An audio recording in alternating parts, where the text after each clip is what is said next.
न्यूज.1 सत्याचा बुलंद आवाज।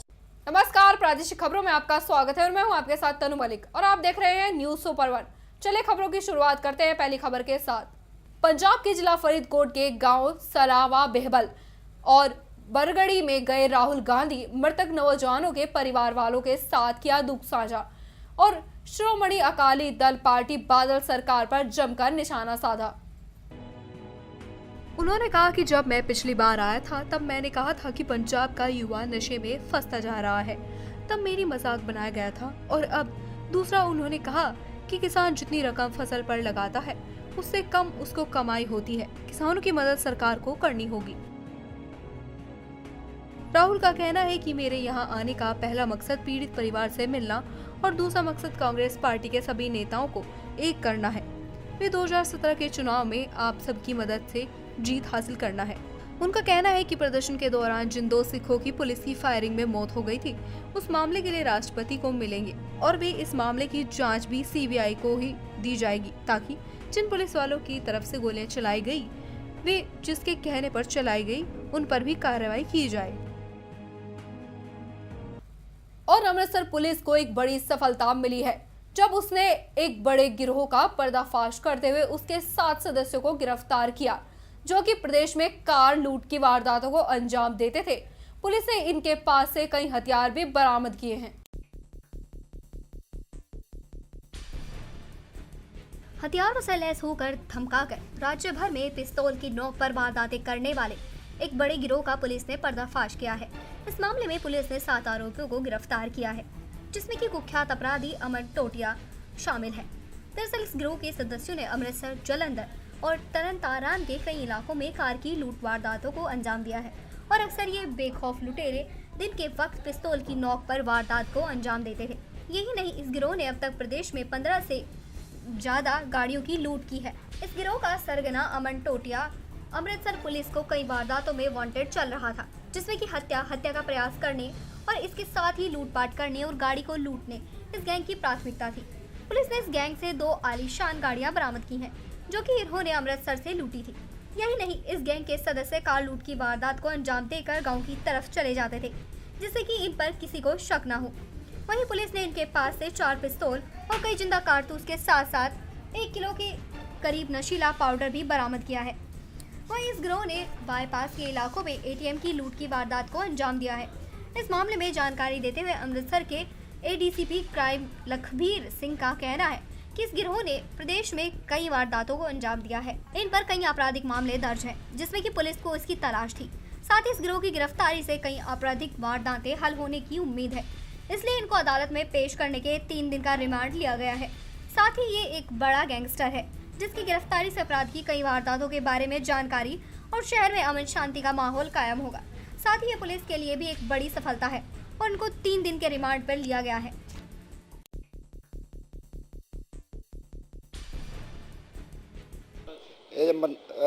कमिश्नर साहब ਦੀਆਂ ਹਦਾਇਤਾਂ ਮੁਤਾਬਕ ਦੀਵਾਲੀ ਦੇ ਤਿਉਹਾਰ ਨੂੰ ਮੁੱਖ ਰੱਖਦਿਆਂ ਹੋਇਆ ਸ਼ਹਿਰ ਵਿੱਚ ਸਪੈਸ਼ਲ ਨਾਕਾਬੰਦੀ ਕੀਤੀ ਗਈ ਸੀ, ਜੋ ਮੁਖਬਰ ਖਾਸ ਦੀ ਇਤਲਾਹ ਤੇ ਅਮਨਦੀਪ ਸਿੰਘ ਟੋਟੀਆਂ ਗੈਂਗਸਟਰ ਜਿਹੜਾ ਕੱਲ ਫੜਿਆ ਗਿਆ ਵਾ, ਉਹ ਕਾਫੀ ਕੋਈ ਸ਼ਹਿਰ 'ਚ ਲੁੱਟ ਖੋਹ ਡਕੈਤੀ ਕਰਨ ਦੀ ਤਿਆਰੀ ਕਰ ਰਿਹਾ ਸੀ।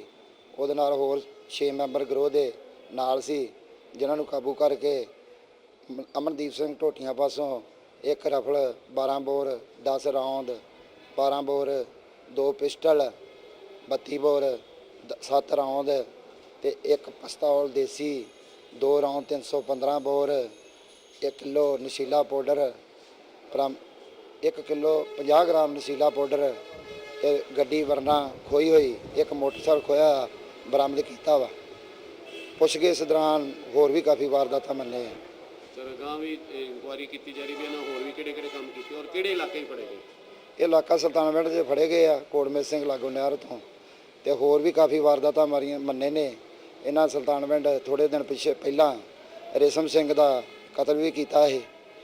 ਹੋਰ ਵੀ ਸ਼ਹਿਰ ਵਿੱਚ ਕਾਫੀ ਗੋਲੀ ਚਲਾਈ ਆ। ਇੱਕ ਜੂਆ ਲੁੱਟਿਆ ਸੀ, ਉੱਥੇ ਵੀ ਗੋਲੀ ਚਲਾਈ B ਬਲਾਕ ਰੇਲਵੇ ਕਲੋਨੀ ਵਿੱਚ। ਇਹ ਕਾਰ ਜਿਹੜੀ ਵਰਨਾ ਇਹਨਾਂ ਨੇ ਜੰਡਿਆਲਾ ਗੁਰੂ ਦੇ ਥਾਣੇ ਵਿੱਚ टोल प्लाजा लगो खोई। 200 सहित राजस्थान के 22 जिलों में मातृ शिशु कल्याण केंद्रों का निर्माण हुआ है। इन मातृ शिशु कल्याण केंद्र के अंदर अब जच्चा और बच्चा दोनों का इलाज एवं डिलीवरी हो सकेगी। लेकिन करोड़ों रुपए की लागत से बना 200 का ये मातृ शिशु कल्याण अभी तक हैंड ओवर भी नहीं हुआ और इसमें दरारें नजर आने लगी हैं। 200 के मातृ शिशु कल्याण केंद्र का जायजा लेते हुए दिनेश बसवाल, जो डिप्टी डायरेक्टर है दिल्ली से, और इनके साथ है NRHM के अधिकारी, जिनकी देखरेख में करोड़ों रुपए को खर्च करके इस भवन का निर्माण किया गया है।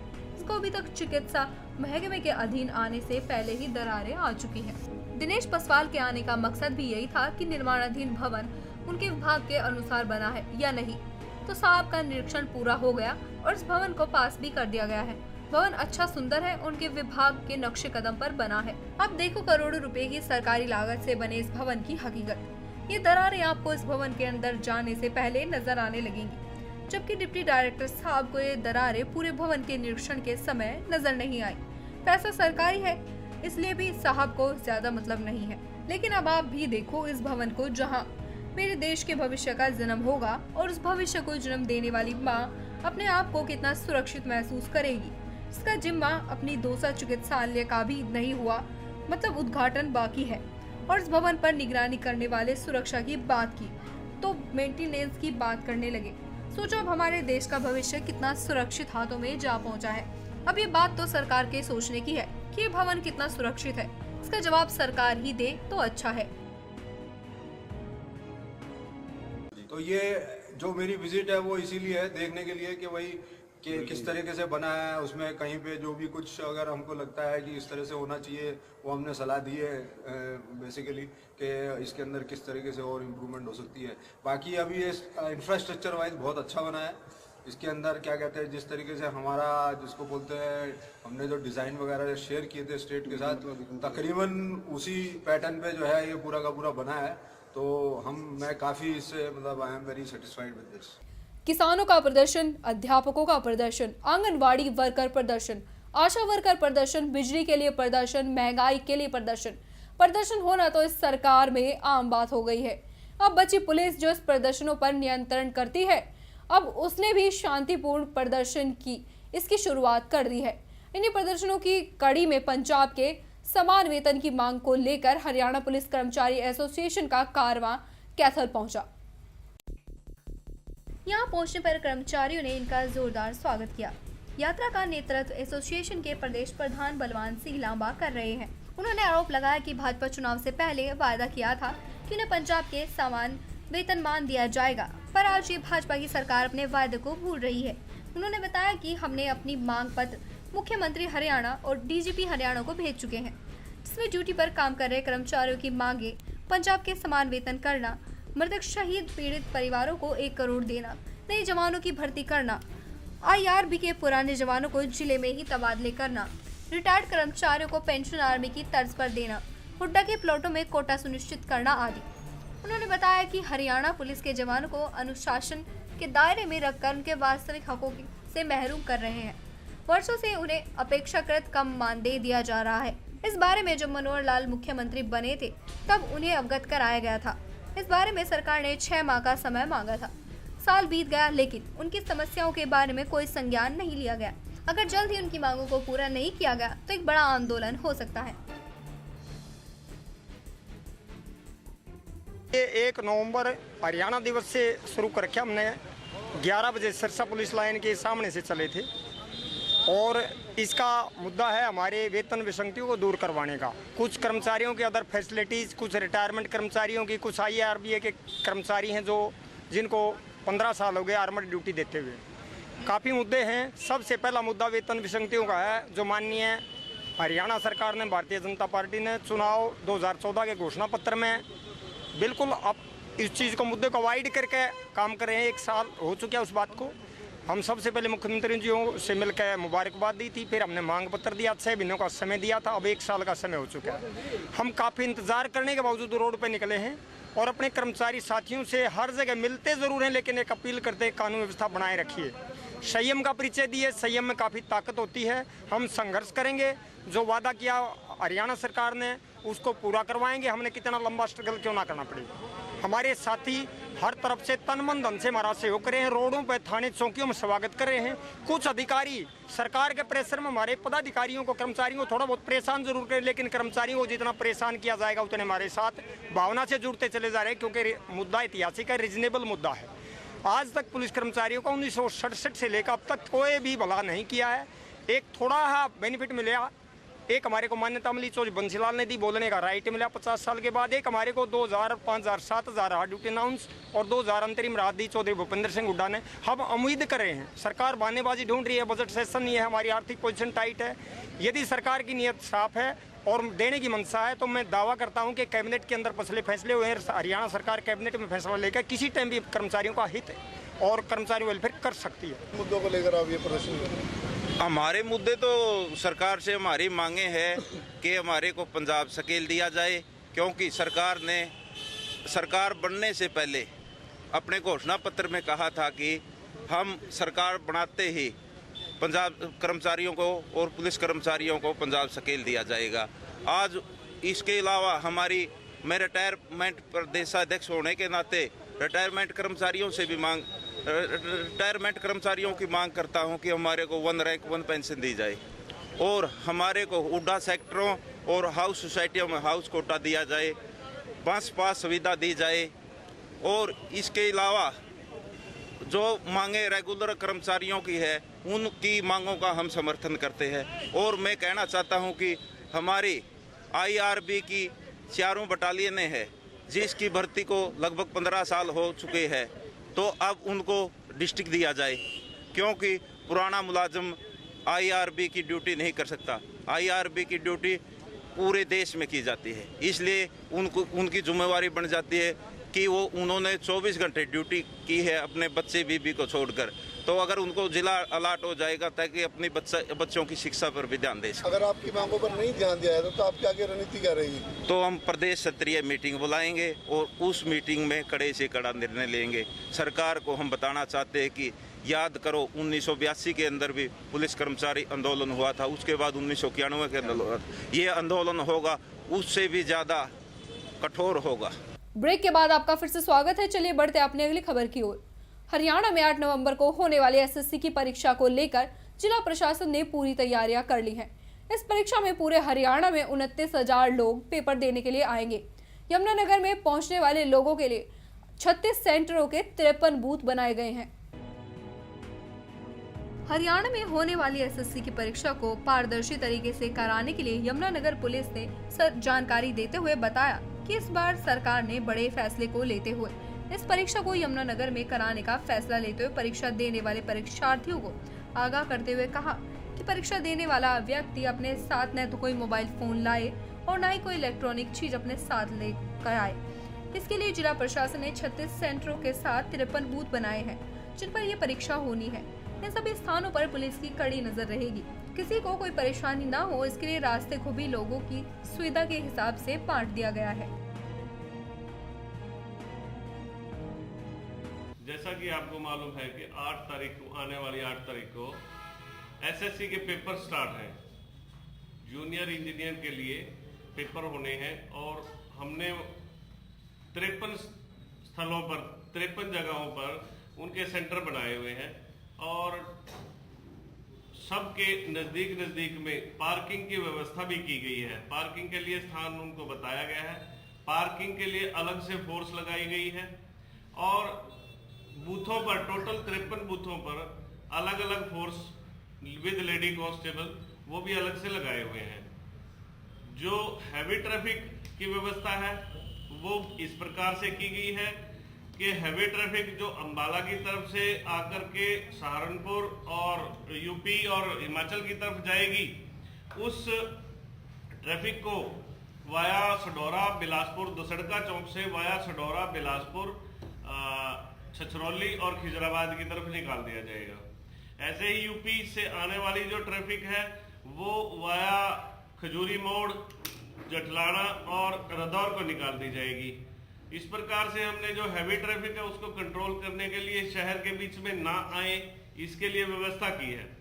और जैसे कि 3 व्हीलर ज्यादा सड़कों पर दौड़ते हैं, उनके लिए भी व्यवस्था ये की गई है कि 1 वे ट्रैफिक उनके लिए इस्तेमाल की जाए। एक तरफ से वो जाएंगे और दूसरी तरफ से होकर के वो वापस आएंगे। अगर रेलवे स्टेशन और बस स्टैंड है, उन पर भी पुलिस तैनात की गई है। और जनता से हमारी ये अपील है, कृपया सहयोग करें।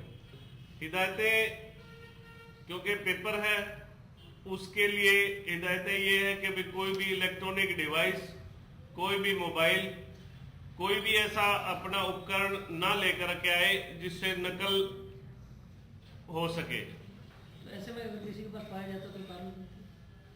बिल्कुल कार्रवाई उस आदमी के खिलाफ जरूर की जाएगी। वैसे भी धारा 144 लगा दी गई है और यदि कोई उसकी उल्लंघना करेगा तो उसके खिलाफ कार्रवाई होगी। संभल में दिन दहाड़े 15 लाख की चोरी, 45 तोले सोना और 1 लाख नगद राशि चोरी कर ली गई। सियासत, सांसद और सपा नेताओं का मौके पर लगा तांता।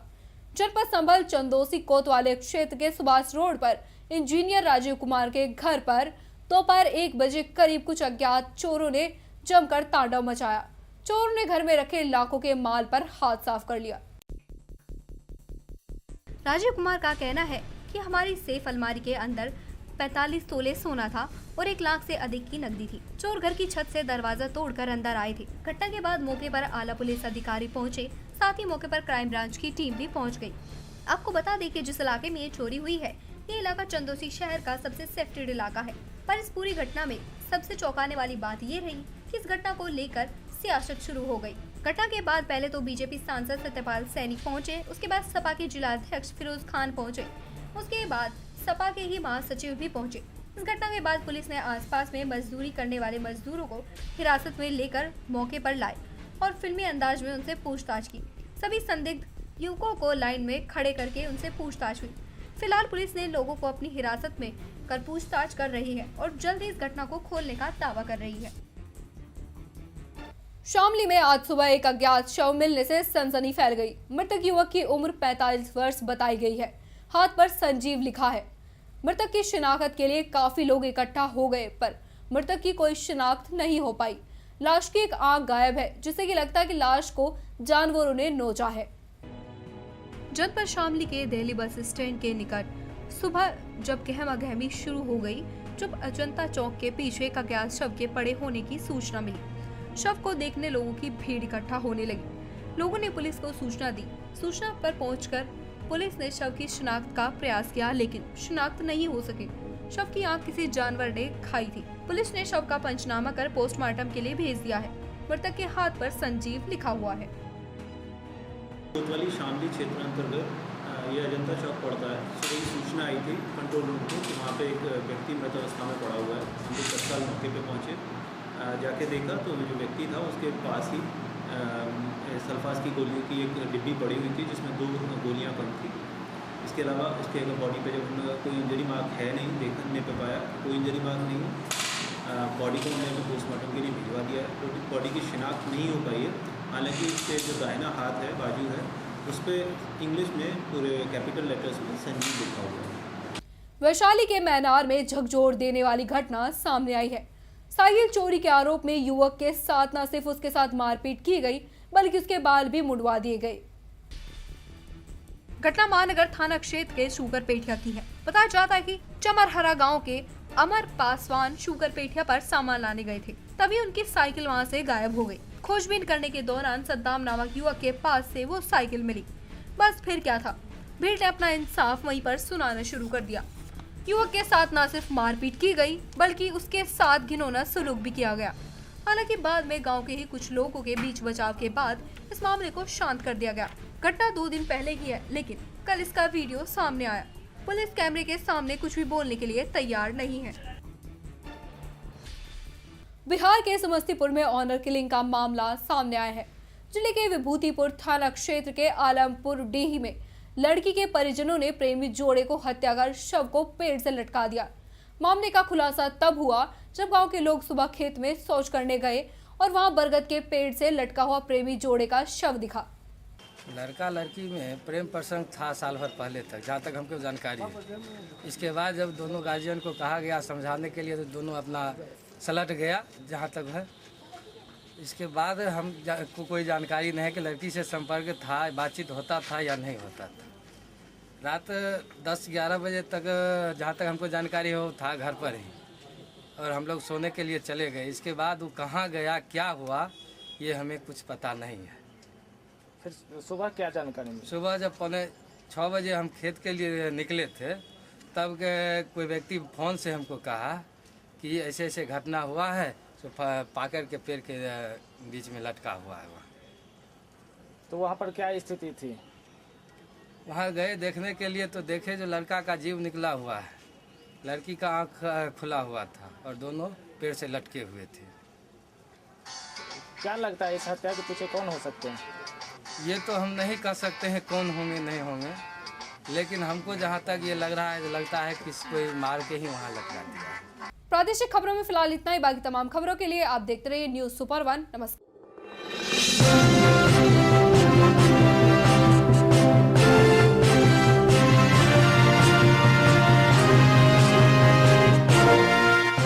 न्यूज सुपर 1, सत्याचा बुलंद आवाज।